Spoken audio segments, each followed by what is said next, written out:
What is going on, everybody? James Hancock here. I'm back to review Chainsaw Man, the movie, Reze Arc, the direct sequel to the first season of Chainsaw Man, which is readily available on Crunchyroll. But tonight, I finally got to see Chainsaw Man in IMAX, which was quite an upgrade from watching at home. And apart from a slow start where I was like, ugh, where I was starting to get worried, otherwise, I thoroughly enjoyed this movie in spite of having an entire row of knuckleheads behind me who not only talked the entire movie, but through their commentary, they displayed a level of intelligence that suggests they spend most of their spare time picking their noses and eating the boogers, but at least they seem to enjoy the movie, which hopefully does not reflect poorly on the movie overall if you're unfamiliar with the franchise. In any case, I'm going to break this video into 3 parts. The first part is for those people who've never heard of Chainsaw Man. The second part is for those people who like the show or the manga but don't want to have the movie spoiled. And the last part will be for those people who have seen the movie and want to talk about some of the wildest scenes. But I'll give verbal warnings as we go, as well as time codes below.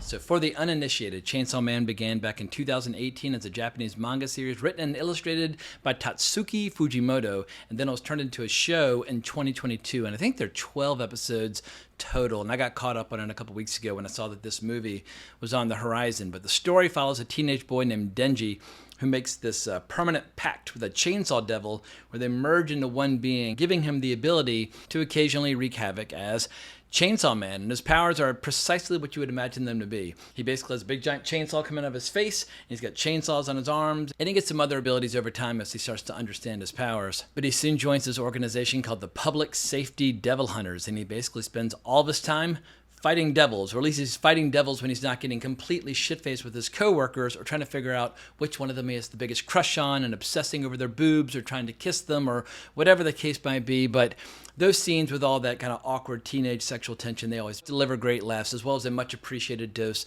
of sex appeal. But it's the violence of Chainsaw Man that's the feature attraction.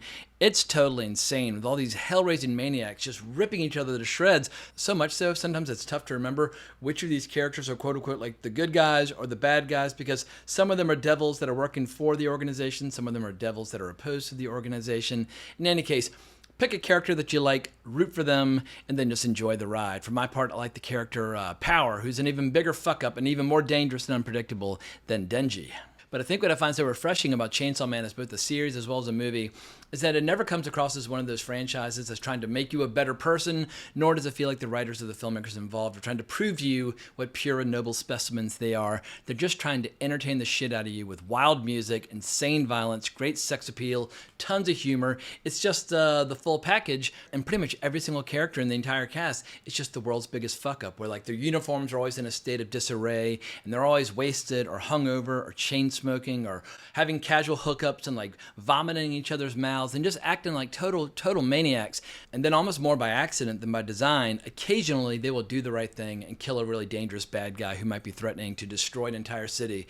And it's just a hoot and a half, and I've thoroughly enjoyed it. And because there's so many animated movies from Japan getting theatrical releases in the US now, I've been playing catch up on a bunch of different franchises, and I have to say I've just been having an absolute blast, because for the last few years I've been utterly bored by and frustrated by the great majority of our entertainment franchises here in the United States. And I know I'm not alone in that respect, because you can see the box office dwindling for a lot of these franchises. It seems like there are a lot of executives in Hollywood where they think like the audience only wants 5 or 6 franchises to be recycled over and over and over again until the end of time, until there's not an ounce of creativity or personality or individual style left in any of them.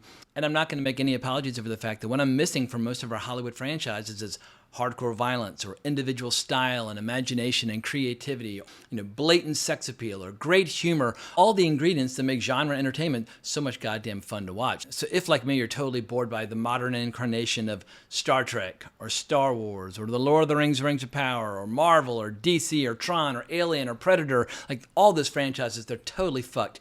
And of course, there are a few outliers, like I'm hoping that the third Dune will be good. I'm hoping that A Night of the Seven Kingdoms will be good.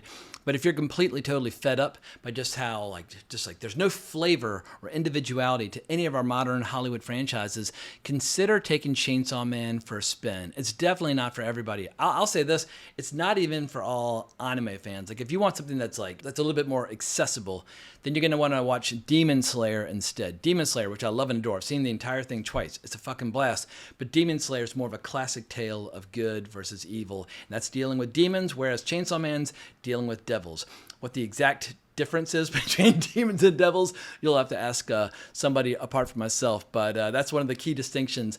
With like Demon Slayer, you've got good guys and you've got bad guys, and just these heroic, emotionally stirring, epic confrontations. With Chainsaw Man, it's dirty jokes and filthy humor and people copping a feel and just gore galore. It's just a completely different style of filmmaking. But there are people who enjoy a little countercultural teenage rebellion in their entertainment. And I feel like if you're one of those people, Chainsaw Man is definitely going to be right up your alley.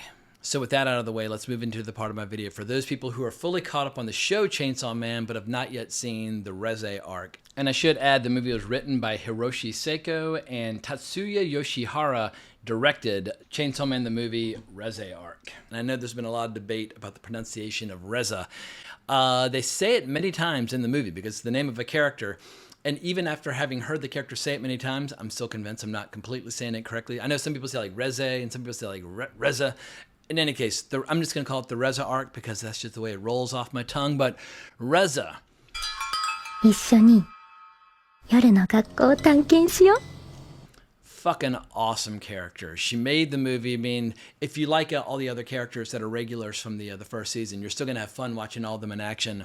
But Reze is fucking killer because she's so cute and so seductive and so hilarious, and just like every impulse in your body is just to completely, totally fall in love with her. And then you learn, as is the case with all the characters in this franchise, there's more to her than meets the eye. And what unfolds beyond that is just completely and totally batshit insane. Where it's almost like this is like getting almost like too over the top and too extreme, even for Chainsaw Man, because I guess I haven't read ahead in the manga, so I have no idea what's coming. So maybe this is pretty tame compared to what's lying in wait for us in the future. But goddamn, this movie absolutely pulled no punches. And there's definitely, in spite of the fact that my audience was a pretty kind of wild, unruly crowd, especially that row right behind me, during those big battle scenes, everybody, at least if they were talking, I couldn't hear them because there's so many chainsaws and explosions and so many screams and so much just chaos on screen. You probably could have been sitting right beside me screaming in my ear, and I probably still would not have been able to hear you. So if what you like from Chainsaw Man are those big, bloody, just epic confrontations where you have like 3 or 4 characters just ripping each other limb from limb, well then the Reze Arc, Chainsaw Man the movie, is going to be precisely what the doctor ordered. And what I really liked about it was that it was a self-contained story. Sometimes you'll get these animated movies from Japan where it's the last episode of the previous season and the first episode of the upcoming season, but overall it kind of gives you like an unsatisfying experience because you're basically just getting an appetizer before a season of a show. This is a full-blown arc, beginning, middle, and end. And there's something resembling a bit of a cliffhanger in terms of 1 or 2 revelations about certain characters, but you're definitely going to feel like you've had a full meal. And really my only complaint was that when I first came in, and maybe I was just dehydrated or tired or whatever the case would be, or maybe I was just getting irritated by the people in my theater, but for like the first 10 or 15 minutes, I was like, oh my God, this is so fucking boring. And then suddenly it wasn't boring at all, where it was just delicious. It was just absolutely delightful and provocative and kind of kinky and humorous. And I was just like completely, totally enthralled by what I was seeing. But of course, that could never last. This is Chainsaw Man and not some teenage melodrama. And then it just went completely, totally batshit insane for the rest of the movie. So yeah, slam dunk, mission accomplished. I enjoyed the movie, and whenever it's available online, I'll probably end up watching it again. And this next observation is only marginally related to the merits of the movie, but it is worth mentioning. I'm a 49-year-old man going to the movies. I usually wait till about the halfway point, and I go to the bathroom. Like good, bad, mediocre, doesn't matter. I'm taking a pee break halfway through a movie. I didn't take one during Chainsaw Man: The Reze Arc because I was just that invested in there was never a point where I was like, oh, this is a good point where I can sneak out for a couple minutes, because it just like the foot was all the way down the gas pedal and the pacing was just relentless. It's a very fast hour and 40 minutes. I couldn't believe how quickly the movie flew by. Just blink. I mean, I blinked and it was over. What's cool about going to see Chainsaw Man the movie in the theater, is that a lot of the trailers weren't your typical like Predator Badlands or Wicked for Good. I mean, they played that crap also, but they also showed trailers for like Hayao Miyazaki movies that are getting re-released in the theaters. And they showed the trailer for the upcoming Jujutsu Kaisen, if I'm saying that correctly, but the upcoming Jujutsu Kaisen movie coming in December. And I was looking around the crowd and I was thinking, all right, there's clearly an audience that's starting to emerge or starting to build that likes counter programming or something different from what Hollywood is offering. And obviously, people have been watching Japanese animation for 80 years. Like there's always been some sort of Japanese animation around to be enjoyed. But it felt like in the 80s and 90s, like if you could find a theater playing Japanese animation, it was incredibly rare. Basically, it was like the VHS market and a few TV shows if you were lucky. And now it finally starting to feel like that it's like a real viable like audience out there that can be relied upon to check out these movies in the theater. And the fact that Demon Slayer, Kimetsu no Yaiba, Infinity Castle is now the most successful foreign film ever released in America. I mean, it's more popular than Crouching Tiger, Hidden Dragon. Like any foreign film you care to mention, Infinity Castle just blew the doors off and worldwide did insanely well. It's the most popular animated movie to ever come out of Japan. I feel like that was a real eye-opener for a lot of people, and admittedly, Chainsaw Man is not Demon Slayer. At best, it has niche appeal for people who like more extreme forms of entertainment, but I'm encouraged by this trend that I'm seeing, and I hope that this trend will continue. And I just hope that the movies will continue to deliver over the next few months so that we can kind of cement anime in American theaters as a permanent fixture, as a supplement to the Hollywood movies that have just been so lacking in so many ways. All right, so we've reached the third part of my video, and I'm assuming if you're still with me, either you've already seen Chainsaw Man the movie, Reze Arc, or you don't care about spoilers going into it. So last warning, 3, 2, 1. There are a few details that I want to call attention to before wrapping up this video. And I have a few very, very like minor quibbles or criticisms. And actually, not even really criticisms, just observations or disappointments. Because for me, two of the most delightful characters in this story are Power and Makima, and they were largely absent from this arc. I mean, they're still there and they're still part of it, but they're pretty much there like the beginning and at the end, but everything else in the middle is more or less the story of Denji and Reze, as well as this fucking guy Beam, who's Beam's ridiculous. He's basically just a shark devil, but he's like a flying shark devil with like multiple arms. And some of the most banana scenes in this movie are when the Chainsaw Man is riding Beam into battle, because Beam, while he's just completely, totally destructive and everybody avoids him like the plague, he worships Chainsaw Man and would will follow him to the grave. So if you really, really love Power and Makima, sadly, you will be disappointed by their absence. Although the scenes that they're in, they're fantastic. They're just as delightful as they always are. But really, this is the story of Denji and Reze going on the date of all dates, which is just absolutely phenomenal, where they go to a school, and she's teaching them like dirty lines and dirty jokes, because he's never really been to school because he's comes from the streets. And so she's teaching him like how to say things in English, like, butt and boobs and balls and all that kind of stuff. It's, it's your typical kind of teenage silliness.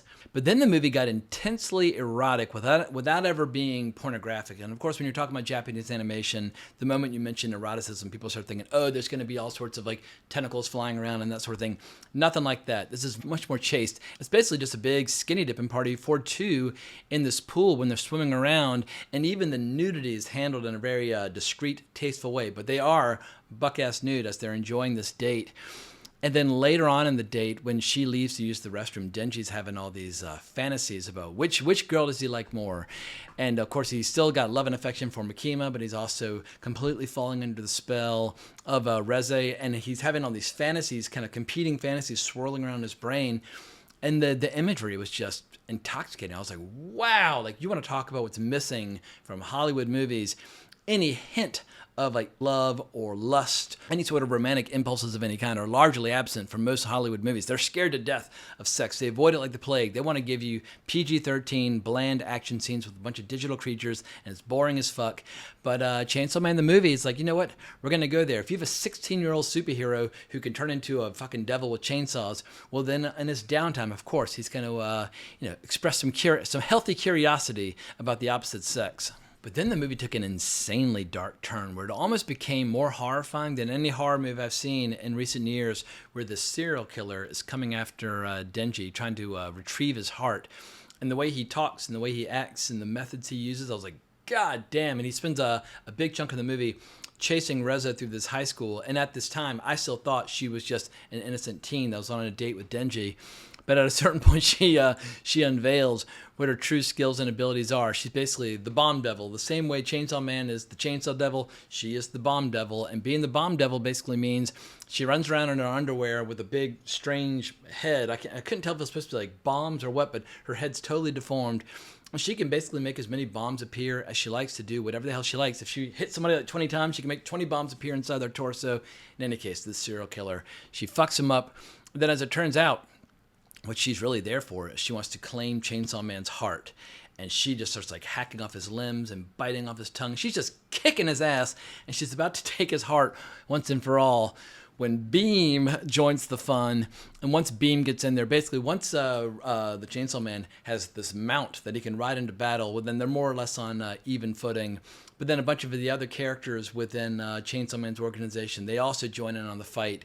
And that just creates complete and total bedlam. There's also another devil who has the power to cause typhoons, which basically turns the whole city into all these like swirling winds and chaos. It is just pure, unbridled mayhem for like 45 straight minutes of nonstop action. Like I said, I did not leave my seat. I was thrilled and delighted. And my favorite bit in the movie, but at the very end of the movie, Chainsaw Man basically decides to let Reze go. And he says, like, why don't we try going on a date one last time? And you think you're going to have this really heartfelt, romantic conclusion to the movie. But as she's walking up to the restaurant to join Denji on the date, Makima and the Angel Devil show up.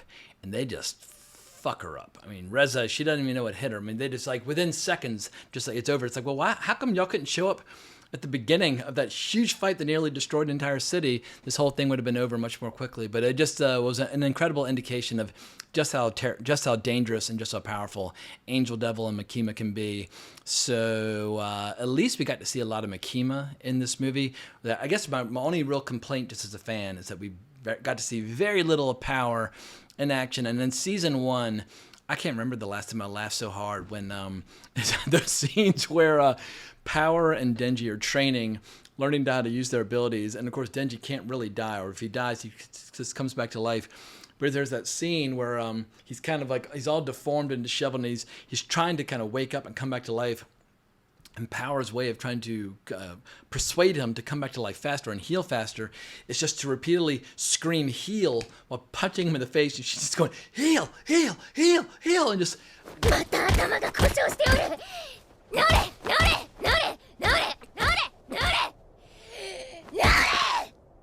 Anyway, I lost my goddamn mind. So yeah, season one made me laugh like hell. But Chainsaw Man the movie, I might argue that it's a step up just because the date between Denji and Reza is just so powerful and so fascinating. I was just totally enthralled every step of the way. So there it is. Those are my thoughts on Chainsaw Man the movie. Here's a question to ask though.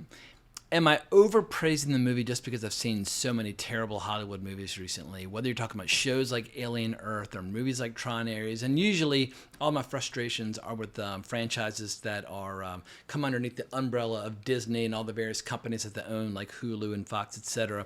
But I just feel like everything Disney touches turns to shit, or just about everything they touch turns to shit. But I keep showing up because I love Alien and I love Tron. I love all these franchises that they just keep running into the ground.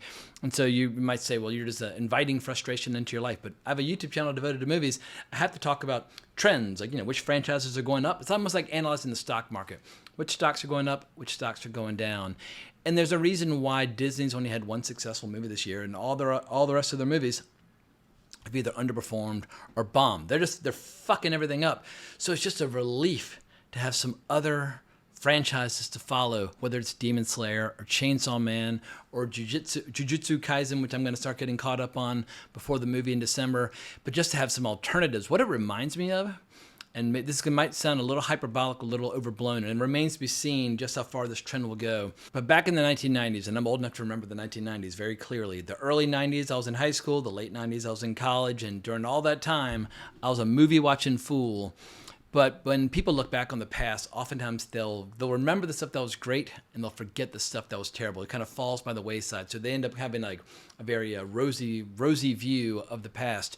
But in the 1990s, there were a lot of really bland, lame Hollywood movies. But what people remember about the 1990s was this incredibly vibrant, vital, independent filmmaking scene from which all these filmmakers like Richard Linklater and Wes Anderson and Quentin Tarantino and Robert Rodriguez and all these filmmakers were emerging. So you had this incredible independent film scene, and the filmmakers who were really good, like Christopher Nolan, would ultimately go on to make bigger movies and like more mainstream movies. And at the same time, you had this influx of all these incredible foreign films, thanks to a lot of, suddenly like foreign films are getting major distribution in America, either on VHS, like you would go to a Blockbuster and you see Red, White, and Blue, the Krzysztof Kieslowski trilogy, being advertised prominently instead of Hollywood movies. And these are like full-blown, like, you know, like art films, and they were getting that kind of mainstream acceptance, which was crazy. So that was really cool. And at the same time, suddenly the doors were the floodgates were open, and we were discovering all these Hong Kong action movies that we had missed in the 1980s, but now we were getting caught up on. So in the late 90s, I was watching movies like The Killer and Hard Boiled, which had come out a few years prior, but I was like, whoa, how come these movies weren't playing in the theater instead of some of these other kind of limp dick Hollywood movies that we were seeing? And my hope is that right now, anime might represent a similar place in the movie-going landscape, similar to that of all those great Hong Kong action movies from the 80s, where suddenly, like in the 1990s, Jet Li and Jackie Chan were major Hollywood movie stars at the same time, based on all the movies they'd made in the 80s and the early 90s, where suddenly Hollywood snatched them up. Or Chow Yun-fat was suddenly a huge star. Or Yuen Wo-ping was suddenly doing choreography for The Matrix and Crouching Tiger, Hidden Dragon.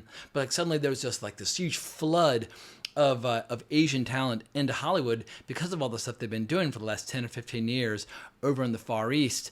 And I wonder if we're on the verge of something similar happening, where like Sony, who works with Crunchyroll and is distributing Chainsaw Man, well, they'll start to recognize there are certain writers, directors, storytellers, like, you know, comic book artists, etc., over in Japan that deserve a much bigger push than they've been getting so far. And as I've said before on this channel, I think when the next Demon Slayer movie comes along, which I think it's going to be like 2 years from now, I think it's going to easily be the first Japanese animated movie to cross $1 billion worldwide, because the fan base for that franchise just keeps growing and swelling.